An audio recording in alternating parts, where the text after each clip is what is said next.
Assalamualaikum warahmatullahi wabarakatuh. Saya Ari Setiawan. Di sini saya akan sedikit menjelaskan tentang sistem rem. Sistem rem yaitu adalah sistem yang ada pada setiap kendaraan. Jadi yang pertama, pengertian dari sistem rem. Sistem rem adalah sistem yang berfungsi untuk mengatur kecepatan laju kendaraan atau bahkan menghentikan laju kendaraan. Jadi fungsi dari rem ini untuk memperlambat dari laju kendaraan tersebut dengan mengandalkan gaya gesek. Lalu selanjutnya ada jenis-jenis rem. Yang pertama ada rem cakram dan yang kedua ada rem tromol. Jadi rem cakram ini yaitu rem yang dimana si cakram dijepit oleh dua ped sehingga terjadi gesekan dan terjadilah pengereman. Dan rem tromol yaitu dimana pengereman terjadi karena adanya gesekan dari kampas rem dengan drum, yaitu tromol ini yang disebut tromol atau drum. Ya, yang selanjutnya yaitu keunggulan dan kekurangan dari rem cakram. Keunggulan yang pertama, kekuatan pengereman lebih kuat, dan yang kedua, konsistensi dalam pengereman lebih baik. Jadi yang dimaksud konsistensi dalam pengereman lebih baik itu saat dimulai pengereman itu tenaga yang dihasilkan konsisten, tidak menjadi kurang atau terlalu berlebihan.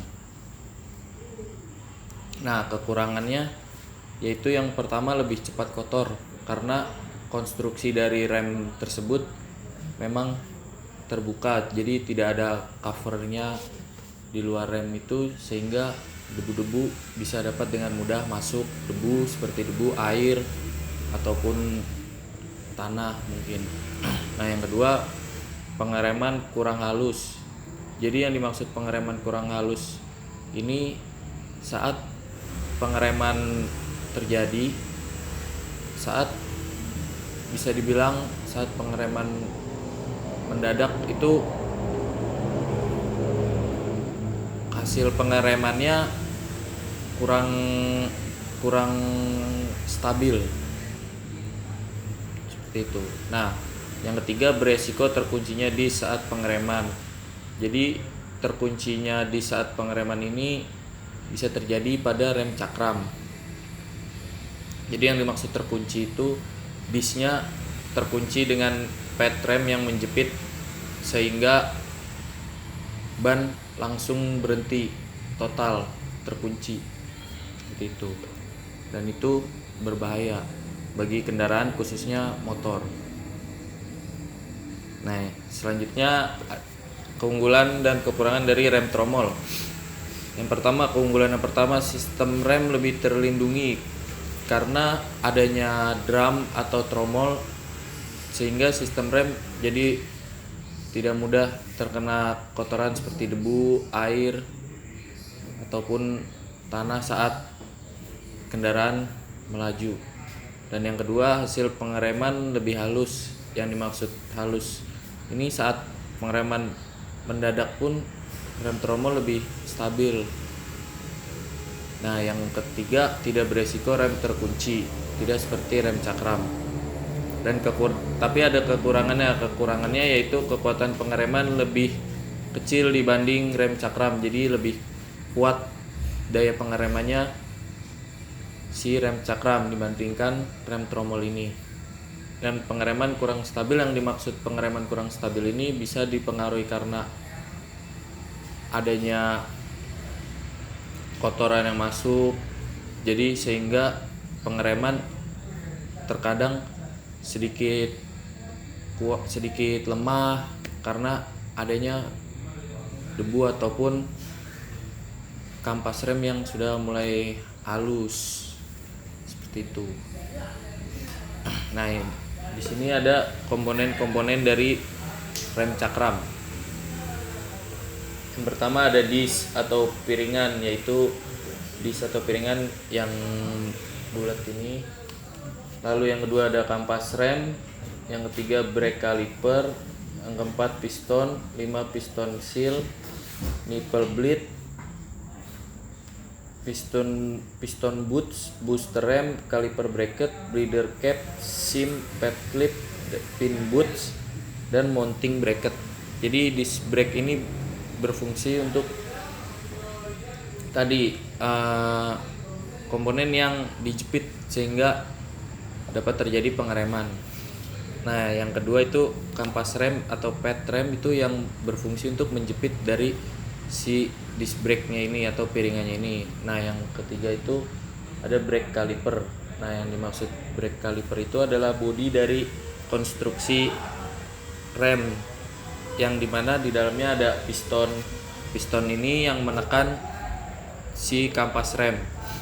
Nah, dan yang selanjutnya ada piston seal. Piston seal itu untuk mencegah terjadinya kebocoran minyak rem. Nah, yang selanjutnya ada nipple bleed. Nipple bleed ini adalah sebuah nipple yang berfungsi untuk membuang udara yang ada di dalam saluran minyak rem.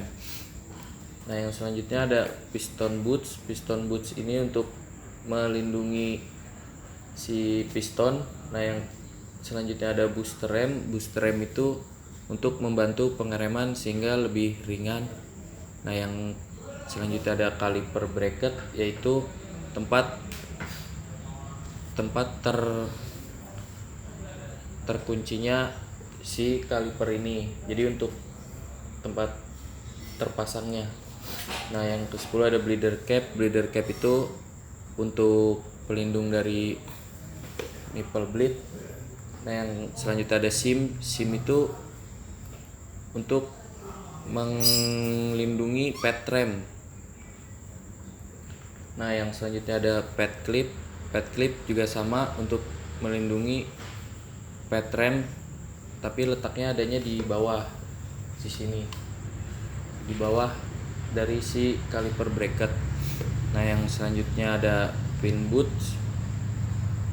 Jadi si pin boots ini berfungsi untuk tempat meluncurnya kampas rem sehingga bisa bergerak maju dan mundur. Nah, yang selanjutnya ada mounting bracket. Mounting bracket ini adalah untuk peredam getaran dari si bracket ini. Nah, yang selanjutnya ada komponen rem tromol, yaitu yang pertama backing plate. Jadi fungsi dari backing plate ini adalah tempat untuk terpasangnya komponen-komponen pada rem tromol. Yang kedua ada silinder roda. Silinder roda ini di dalamnya terdapat piston rem juga untuk menekan kampas rem ke arah luar sehingga pengereman dapat terjadi. Yang ketiga ada sepatu rem atau kampas. Yang keempat return spring, yaitu pegas pengembali, jadi untuk mengembalikan kampas rem ke posisi semula. Nah, yang kelima ada brake shoe holder. Jadi untuk brake shoe holder ini untuk pegangan dari si kampas rem ini yang menjaga agar tetap pada posisinya. Nah, yang selanjutnya ada brake shoe adjuster. Jadi untuk menyetel jarak antara kampas rem dengan drum. Yang ini mempengaruhi dalam pengereman. Yang selanjutnya ada parking brake lever. Parking brake lever ini berfungsi untuk dilakukannya rem parkir. Nah, yang selanjutnya ada drum. Drum itu yaitu si tromolnya itu sendiri. Dan yang selanjutnya ada pin. Pin itu untuk mengunci dari kampas rem tersebut. Ya, demikian penjelasan dari saya. Kurang lebihnya mohon maaf. Assalamualaikum warahmatullahi wabarakatuh.